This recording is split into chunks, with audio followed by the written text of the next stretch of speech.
হরে কৃষ্ণ বন্ধুরা, আশা করি আপনারা সবাই ভালো আছেন। আবার একটি ভিডিও নিয়ে আপনাদের সঙ্গে উপস্থিত হলাম।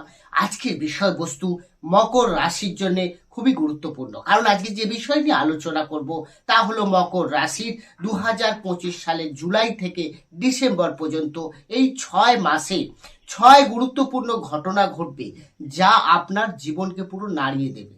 হ্যাঁ, দারুণ পরিবর্তন ঘটবে, অনেক ঘটনাই ঘটবে। তার মধ্য থেকে বেছে 6 ঘটনা নিয়ে আলোচনা করব। যারা মিথুন রাশি, যারা মকর রাশির জাতক জাতিকা রয়েছে, তারা কিন্তু মনোযোগ সহকারে ভিডিওটি প্রথম থেকে শেষ অবধি দেখুন। দেখবেন আপনার অনেক প্রশ্নের উত্তর আসছে, আপনার অনেক উপকারে আসছে। আর ভালো লাগলে পারলে চ্যানেলটিকে সাবস্ক্রাইব করে শেয়ার করে দেবেন এবং পাশে থাকা বেল আইকনটি প্রেস করতে ভুলবেন না, কারণ এই ধরনের যে ভিডিও তা আপনি প্রতিনিয়ত পেয়ে যাবেন। আসি আলোচনা। তাহলে যখনই জুলাই শুরু হবে আপনার রাশি অর্থাৎ মকর রাশি সাপেক্ষে গ্রহের অবস্থানটা কেমন থাকবে? আপনার রাশির দ্বিতীয় ভাবে থাকছে রাহু, তৃতীয় ভাবে শনি, পঞ্চমে শুক্র, ষষ্ঠে রবির সঙ্গে বৃহস্পতি, সপ্তম ভাবে বুধ, অষ্টমে থাকছে মঙ্গলের সঙ্গে কেতু। বন্ধুরা, গ্রহের অবস্থান যা থাকছে সেই অনুযায়ী যদি দেখা যায়, তাহলে আপনার প্রথমে যে ঘটনাটা নিয়ে আমরা আলোচনা করব তা হলো শুক্রের অবস্থান। শুক্র যে কিনা আপনার রাশির পঞ্চম লর্ড হয়ে পঞ্চমে অবস্থান করে থাকছে। বন্ধুরা, এটা কিন্তু যথেষ্ট পজিটিভ। তার কারণ পঞ্চমে কতদিন, এই জুলাই মাস তো পুরোই থাকছে, তার সঙ্গে সঙ্গে আগস্ট এবং সেপ্টেম্বর, এই দুটো মাস একটু সাবধান হতে হবে। বাকি আবার অক্টোবরের পর থেকে আপনার আবার ডেভেলপ, মানে যখনই শুক্র নবম ভাব দিয়ে গোচর করবে, সপ্তম ভাব দিয়ে গোচর করে যাবে, তখন থেকে আপনি কিন্তু ভালো ফল পেতে থাকবেন। অর্থাৎ এই সময়টা প্রেমের ক্ষেত্রে, বা আপনি যদি পড়াশুনো কোনো হায়ার স্টাডি করতে চান, বা এডুকেশন নিয়ে আপনি কোনো বাইরে যেতে চাইছেন, বাড়ি থেকে দূরে গিয়ে পড়াশুনো করা, এগুলো কিন্তু ভালো হবে আপনার। বা সন্তান প্ল্যানিং এর জন্য এই সময়টা বেটার। অর্থাৎ কেউ যদি অনেক দিন ধরে ট্রাই করছেন, হচ্ছে না, বাধা আসছে, তাদের ক্ষেত্রে বলবো, সেই সব কাপেলসে বলবো আপনারা এই সময়টা প্ল্যানিং করুন, আপনাদের ক্ষেত্রে কিন্তু যথেষ্ট বেটার। এছাড়া ম্যারেজ লাইফকেও বেটার করবে, কারণ শুক্র যখনই সপ্তমে গোচর করবে, তখন দেখবেন আপনার বিবাহিত জীবনে প্রেম ভালোবাসা, হ্যাঁ, দুজনকে কেয়ারে রাখা, বা দুজনের কথা বোঝা, এবং নিজেদের মধ্যে কোনো ভুল বুঝাবুঝি থাকলে সেটা মিটিয়ে নেওয়া, এই সব কিছুই দেখা যাবে। বন্ধুরা, শুক্রের অবস্থানগতভাবে যথেষ্ট ভালো আসছে, সুতরাং আপনারা এই ঘটনা কিন্তু দেখতে পারেন। দ্বিতীয় যে ঘটনাটি আপনার জীবনে ঘটতে চলেছে তা হলো বৃহস্পতি অর্থাৎ জুপিটার অবস্থান করে থাকছে আপনার ষষ্ঠ ভাবে। বন্ধুরা, ষষ্ঠ ভাব রোগ, ঋণ, শত্রুর ঘর। হ্যাঁ, তো এখানে বৃহস্পতি কিন্তু তেমন একটা ভালো ফল দেবে না। অর্থাৎ আপনার কিছু হেলথের সমস্যা, এবং কতদিন থাকছে, পুরো 6 মাস থাকছে, আগামী দিনেও থাকবে, 2026-এর মে পর্যন্ত থাকবে। সুতরাং এই সময়টা বিশেষ করে হেলথ নিয়ে আপনাকে একটু সাবধান। খুব অয়েলি খাওয়া, রিচ খাওয়া দাওয়া, এইসবগুলোকে ত্যাগ করুন, কারণ লিভার, আপনার হজম বা পেটের কিছু গোলমাল আপনার দেখা যেতে পারে আপনাকে অনেকটাই। বা ছোটখাটো ট্রাভেল ঘটবে, সেই সময় খাওয়া দাওয়ার কিছু ডিস্টার্ব হবে, সেখানে আপনার পেটের সমস্যা দেখা যাবে। তো বন্ধুরা, এই সময়টাকে আপনাকে নিজস্ব কন্ট্রোল করতে হবে। যদিও আপনি যদি ঋণ নিতে চান বা লোন নিতে চান, সেক্ষেত্রে অনেকটা পজিটিভ ফল দিতে পারে, কিন্তু তাও সেটাকে আপনাকে ভেবেচিন্তে নিতে হবে।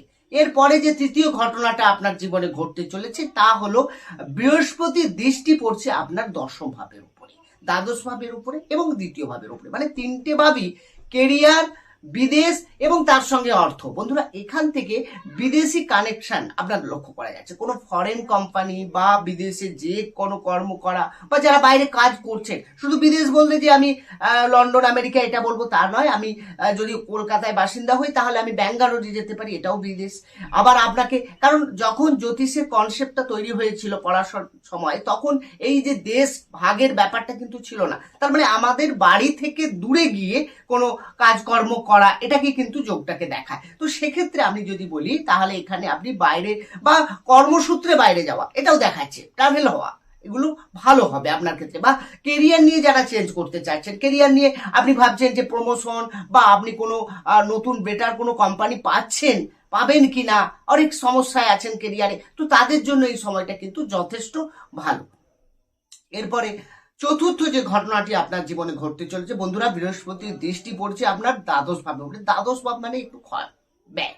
দ্বাদশ ভাব মানে হসপিটাল, আপনার বিদেশ, এবং আপনি দেখবেন অনেকটা বাইরে যে কোনো ধর্মীয় যাত্রা, কারণ জুপিটার গুরুকে রিপ্রেজেন্ট করে, তো এখানে আপনি কোনো ধার্মিক যাত্রা করতে পারেন দূরে, এটাও দেখাচ্ছি। তার সঙ্গে সঙ্গে স্পিরিচুয়ালিটি, আধ্যাত্মিকতা, এগুলো আপনার বাড়বে এই সময়, এবং আপনার কিন্তু খরচটা একটু বাড়বে। এই বিষয়ে আপনাকে সাবধান হতে হবে। যদিও আপনার দ্বিতীয়ভাবে বৃহস্পতির দৃষ্টি থাকছে, এক্ষেত্রে আপনার কিন্তু আর্নিংটাও যে খারাপ হবে তা নয়, অর্থও আসবে, কিন্তু সমানভাবে খরচা হয়ে যাবে। সঞ্চয়টাই আপনি ঠিকঠাক করতে পারবেন না এই সময়, কারণ জুপিটারের দৃষ্টি পড়ছে দ্বাদশ ভাবে কিন্তু শুভ নয়।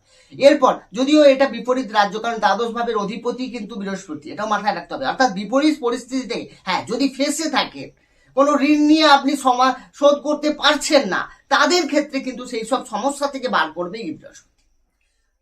পঞ্চম যে ঘটনাটি ঘটবে সেটা হচ্ছে শনিদেবের অবস্থান, কারণ রাশির মালিক তো শনি। শনি অবস্থান করে থাকছে কোথায়? আপনার তৃতীয় ভাবে কিন্তু শনি অনেকটা ভালো ফল দেয়। 3, 6, একাদশ এই ভাবগুলোতে আপনি শনি কিন্তু পজিটিভ ফল দেয়। তৃতীয় ঘর হচ্ছে কি না হার্ডওয়ার্ক, তার মানে শনি কি রিপ্রেজেন্ট করে?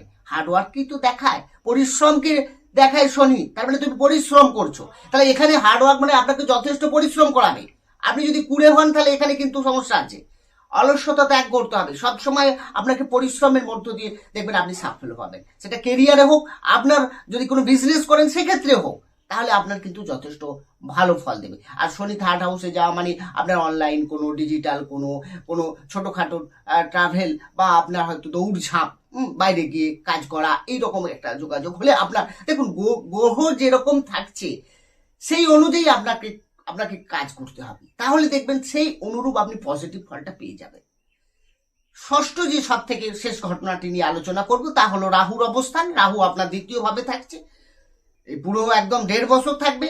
18 মে চেঞ্জ হয়ে আসছে দ্বিতীয় ভাবে, তো সুতরাং এখানে বাণীর উপরে আপনাকে কন্ট্রোল করতে হবে। আপনি আর্গুমেন্টে কোনো কারোর সঙ্গে কোনো ঝামেলা ঝঞ্ঝাটে জড়িয়ে পড়বেন না, সেটা কেরিয়ারে হোক, আপনার সামাজিক হোক, ফ্যামিলি হোক। এখানে কিন্তু ফ্যামিলি রিলেশন হোক, কারণ পরিবার পরিজন যেটাকে বলা হয় কুটুম্ব, এগুলোকে দেখায় সেকেন্ড হাফ। তাহলে সেখানে যখনই রাহু বসছে তার মানে সেখানে কিছু আনস্যাটিসফ্যাকশন তৈরি করবে, অর্থাৎ আপনার পারিবারিক আত্মীয় পরিজনদের সঙ্গে কোনো বিষয় নিয়ে ঝামেলা হতে পারে। এই সময়টা কিন্তু সাবধান, মানে এই বাকি যে জুলাই থেকে একদম ডিসেম্বর, এই 6 মাস কিন্তু সাবধান হতে হবে। তার সঙ্গে সঙ্গে আপনার অর্থ খরচা ইনভেস্ট করতে গেলে বন্ধুরা, হ্যাঁ ইনভেস্ট, কারণ অনেকেই প্রশ্ন করেন কোন সময়টা ইনভেস্টের জন্য বেটার। বন্ধুরা, এই সময়টা তো ভুলেও নয়, কারণ গোচরে দ্বিতীয় ভাবে যখনই রাহু আপনার গোচর করে আসছে, তো সেখানে আপনাকে কিন্তু কিছু লস করাতে পারে, সাডেন লস করিয়ে দেবে রাহু। তো খুব লোভ এবং এই সব শেয়ার মার্কেট, স্টক মার্কেট বা কম পয়সা থেকে কিভাবে চটজলদি বেশি করা যায়, এটা মোটিভ করবে আপনাকে। অবশ্যই আপনি দেখবেন এদিকে ঝোঁক বাড়ছে, কিন্তু সাবধান হতে হবে, কারণ রাহু আপনাকে আবার বিপদেও ফেলে দেবে। লোভটাকে আপনাকে কন্ট্রোল করতে হবে। বন্ধুরা, এই আলোচনার শেষ নেই, এই সংক্ষিপ্ত সময়ের মধ্যে এত বিস্তার আলোচনা সম্ভব নয়। তো আপনারা কমেন্টস করুন, কমেন্টসের উপর নির্ভর করে নেক্সট আমি ভিডিও নিয়ে আসবো। বাকি রাশিগুলো, এটা তো মকর রাশি, বাকি ধনু, মীন, এই সব রাশি আমরা এই ভিডিওতে আমরা আলোচনা করব। আপনারা দেখতে থাকুন, আর ভিডিওটি ভালো লাগলে লাইক, কমেন্ট, শেয়ার কিন্তু করতে ভুলবেন না। ভালো থাকুন, সুস্থ থাকুন, দেখা হবে অন্য একটি ভিডিও নিয়ে। হরে